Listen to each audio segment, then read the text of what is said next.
Ever felt trapped in a programming language you love? That's exactly what happened to me with Python. Let me tell you a story that might change the way you think about coding. What really drew me to Python was its batteries included philosophy. You know, all those ready-to-use libraries that let you turn ideas into reality at lightning speed. Especially after C, which was like living in an empty room and building your own furniture from scratch.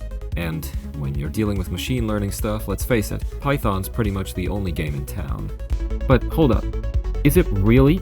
I mean, what if someone put a gun to your head and said, "No more Python for you"? what would you choose? Let me tell you about this one time I went completely off the rails with a project. I thought, hey, let's get crazy. Instead of sticking with Qt, I grabbed C# for the interface and, get this, Clojure for data processing. And you know what? I actually fell in love with this Lisp implementation. But man, that JVM under the hood, it turned into my personal nightmare. I tried to tough it out for a while, but eventually threw in the towel. Never again. I went hunting for other Lisp implementations, but everything I found was either impractical or just meh.